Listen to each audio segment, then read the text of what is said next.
മൂന്നിലൂർ ഗ്രാമപഞ്ചായത്തിനും ward മെമ്പർക്കുമെതിരെ ആരോപണങ്ങളുമായി പ്രദേശവാസികളായ Johnson പാറക്കിലും റിജിലും രംഗത്തെത്തി. നിലവിൽ പണി പൂർത്തീകരിക്കാത്ത അംഗൻവാടിയുടെ തൊട്ടടുത്ത് കൂട്ടക്കല്ല് അംഗൻവാടി പണിയുന്നതിൽ അഴിമതിയുണ്ടെന്ന് റിജിൽ ആരോപിച്ചു. ലോകബാങ്കിൽ നിന്നും ലോണെടുത്ത് പുതുതായി പണിയുന്ന അംഗൻവാടിയുടെ സ്ഥലം ഗ്രാമപഞ്ചായത്ത് സെക്രട്ടറി പേരിൽ എഴുതി നൽകിയിട്ടില്ലെന്നും ആ സ്ഥലത്തിന്റെ ശരിയായ ഉടമ മറ്റൊരു വ്യക്തിയായിരിക്കെ വ്യാജരേഖ ചമച്ചാണ് രേഖകൾ ഉണ്ടാക്കിയിരിക്കുന്നതെന്നും ഇവർ ആരോപിച്ചു. വിവരാവകാശ നിയമപ്രകാരം ലഭിച്ച രേഖകൾ പ്രകാരം സ്ഥലം പഞ്ചായത്ത് സെക്രട്ടറിയുടെ പേരിൽ എഴുതി നൽകിയിട്ടില്ലെന്നും പഞ്ചായത്തിന്റെ ആസ്തി രജിസ്റ്ററിൽ ഉൾപ്പെടുത്തിയിട്ടില്ലെന്നും ഇവർ പറഞ്ഞു. 2025 ഒക്ടോബർ 18 നമ്മുടെ ജോസ് കെ മാണി MP അടക്കമുള്ള മൂന്നൂർ പഞ്ചായത്തിൻ്റെ പ്രധാനപ്പെട്ട എല്ലാ അംഗങ്ങളും പങ്കെടുത്തുകൊണ്ട് ഉദ്ഘാടനം നടത്തിയ ഒരു അംഗൻവാടി കെട്ടിടമാണ്.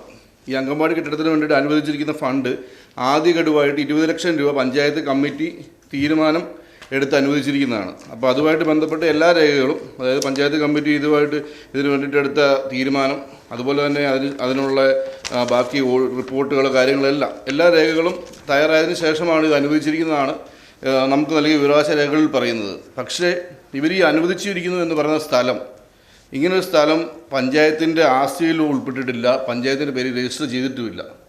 അപ്പം നിലവിൽ പഞ്ചായത്തിൻ്റെ ആസ്തിയിൽ ഇല്ലാത്തൊരു സ്ഥലം, പഞ്ചായത്തിൻ്റെ പേരിൽ രജിസ്റ്റർ ചെയ്യാത്തൊരു സ്ഥലം, ആ സ്ഥലത്തിൽ ഒരു അംഗൻവാടി കെട്ടിടത്തിന് വേണ്ടിയിട്ട് 20 ലക്ഷം രൂപ അനുവദിക്കുകയും അതുപോലെ തന്നെ അംഗൻവാടി കെട്ടിടത്തിന് ഉദ്ഘാടനം നടത്തുകയും ചെയ്തിട്ടുണ്ട്.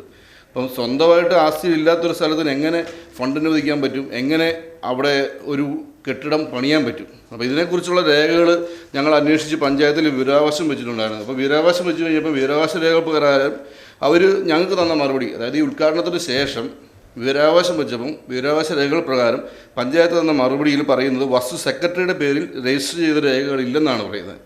വസ്തു സെക്രട്ടറിയുടെ പേരിൽ രജിസ്റ്റർ ചെയ്ത രേഖയില്ല എന്ന് പഞ്ചായത്ത് ഓൾറെഡി നമുക്ക് വിവരാവകാശം തരുമ്പോൾ രജിസ്ട്രാർ ഓഫീസിൽ ഇതേ ഭൂമി പഞ്ചായത്ത് സെക്രട്ടറിയുടെ പേരിൽ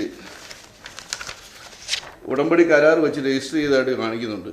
ഇത് കരാറാണ്, ആധാരമല്ല, രജിസ്റ്റർ ചെയ്തതായിട്ട് കാണിക്കുന്നു. അപ്പോൾ വിവരാവകാശ പ്രകാരം രേഖയില്ലയെന്ന് പറയൂ, അതേ രേഖ ഇവിടെ വരുകയും ചെയ്തിരിക്കുന്നു. അപ്പോൾ ഇത് പിന്നെ നമ്മൾ രണ്ടാമത് ചോദിച്ച കാര്യം, ഇത് ആസ്തിയിൽ ഉൾപ്പെടുത്തിയിട്ടുണ്ടെന്നാണ്. ആസ്തിയിൽ ഉൾപ്പെടുത്താതെ എന്താണെങ്കിലും ഒരു ഫണ്ട് അനുവദിക്കാനോ ഇങ്ങനെ ഒരു നിർമ്മാണ പ്രവർത്തനം നടത്താനോ അതിന് ഉദ്ഘാടനം ചെയ്യാനോ പറ്റത്തില്ല. അപ്പം അത് പഞ്ചായത്തിൻ്റെ ആസ്തിയിൽ ഉൾപ്പെടുത്തിയിട്ടുണ്ടോ എന്ന് പറഞ്ഞ് നമ്മൾ ചോദിക്കുമ്പോൾ പഞ്ചായത്ത് തരുന്ന മറുപടി ആസ്തിയിൽ ഉൾപ്പെടുത്തിയിട്ടില്ല.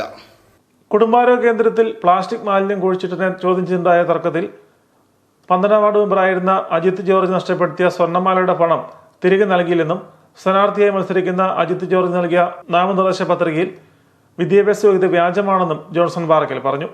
എന്നെ ആരോഗ്യ കേന്ദ്രത്തിൻ്റെ മുറ്റത്ത് ഞാൻ ഈ പ്ലാസ്റ്റിക് കുരിശിട്ട് എൻ്റെ ദൃശ്യം എടുക്കാൻ ചെന്നപ്പോൾ എനിക്ക് ആക്രമണം ഉണ്ടായി. എൻ്റെ കഴുത്തേ കിടക്കുന്ന ഒരു 4 പവൻ്റെ കൊന്തമാല പറിച്ചോണ്ട് പോയി.